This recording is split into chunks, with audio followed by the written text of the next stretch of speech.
name is Peter Minard, and I'm talking with Jack Minard. Jack's the Executive Director of the Comox Valley Land Trust. This is part of a series of conversations about conservation in the Comox Valley.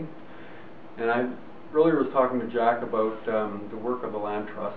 And this time we're going to talk about the Comox Valley Conservation Strategy. But the strategy is pretty new, but it grew out of work that's got some roots. Can you just briefly describe that? Sure. When we went to BC Nature Trust to talk about land acquisition dollars that they might have for the Comox Valley, they asked us, well, what's your priority? What piece do you want to buy first? What piece second? And why? So when we then went to the mapping that we had at our disposal and started to try and make those decisions, we soon came to realize that it wasn't pieces of property that we needed to buy.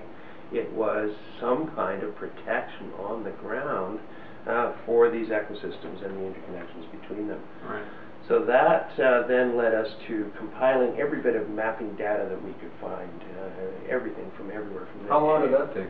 That took a while. I remember in 2004 we had a Katimavik project, and two of the Katimavik participants were doing mapping out at the hatchery on Headquarters Creek, bringing information in and making sure it measured up to the information we had. And there were snapping lines and tedious work, and that went on for actually about a year.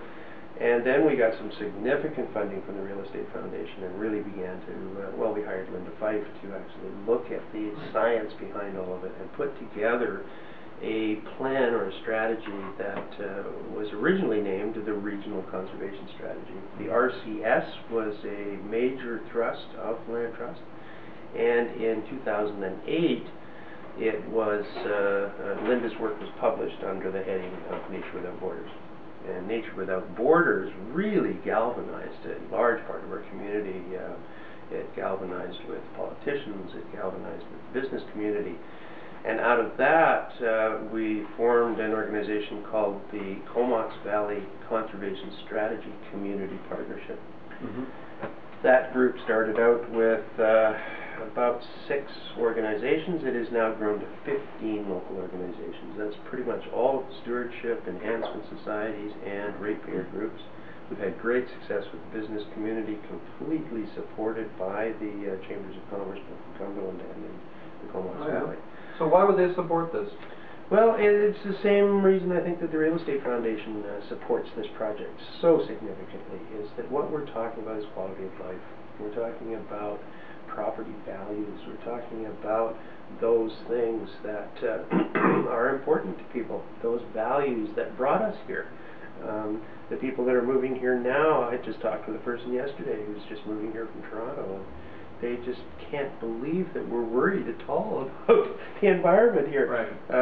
They just think it's totally gorgeous and pristine, until I remind them that, yeah, those forests you're looking at there are all private managed forests. Right. And they will be logged in various pieces over the years, and we've lost riparian zones and we're losing ecosystems.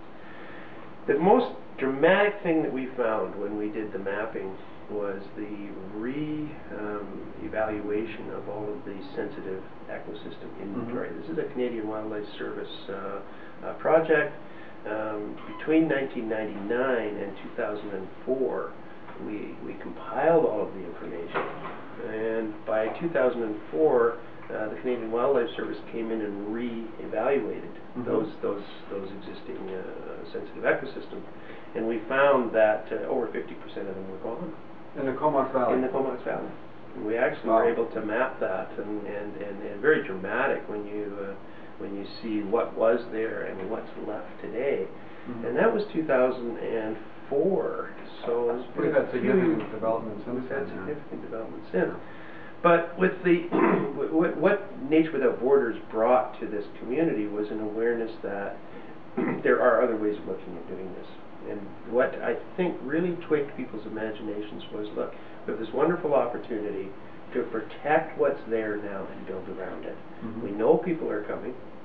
Let's prepare for that. Let's prepare for that in a way that maintains. So you're not talking about stopping growth? Oh, no, not at all. Not at all. We worked extensively with the regional growth strategy, with the sustainability strategy, with the park strategy, with the regional district, and none of our work was to slow those processes down, or to say, you know, let's put a gate on the South Island Highway and visitors only from now on.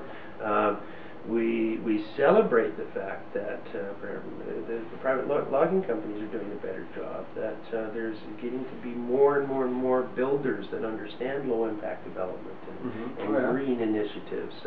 There's more and more politicians and engineers in municipalities and regional districts that are starting to understand how maybe to get away from this sort of engineered big pipe kind of concept to much more of a natural green infrastructure.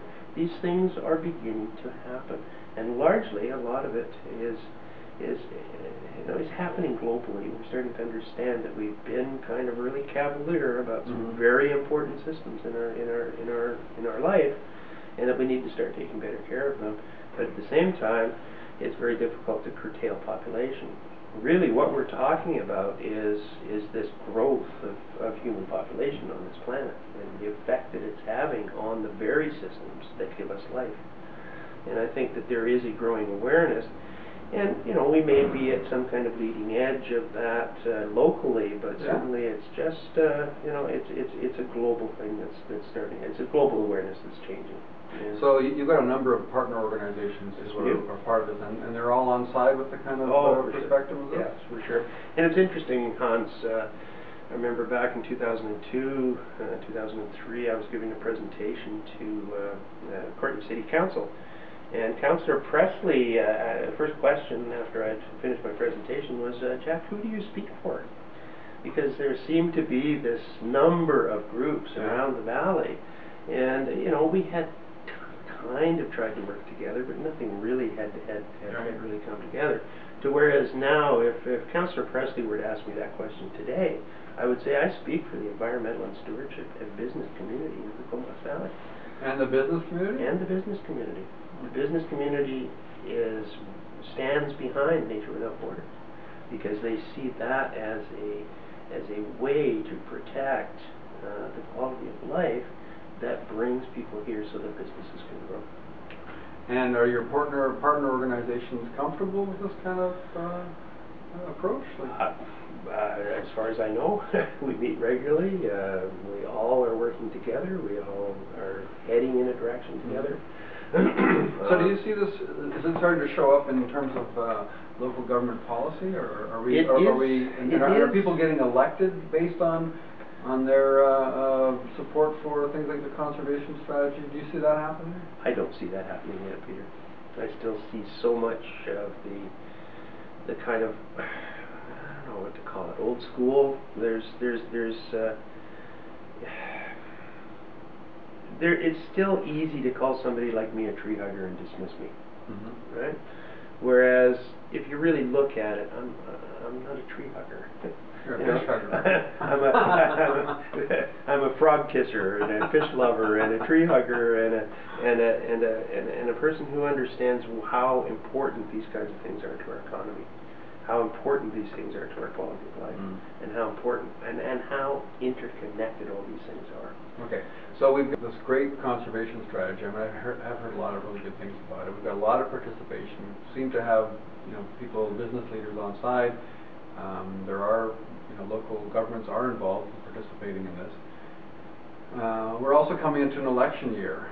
Do you think there are going to be candidates who basically will pick up the conservation strategy and use that as a Yes, I do. Yes, I do. platform? And I think that will actually, in this next election, prove to be one of the platforms that is going to be very important to the voter. Yeah. I think that if we've done our job well at all, we have increased the awareness of these issues in our local community. And certainly we're going to do that. We're going to continue to do that. One of our big pushes over the next while. Well, we are having a strategic planning session this week, and one of the things that I'm really going to push for is a very political savvy push to the folks in the valley to elect people who are going to see this thing through.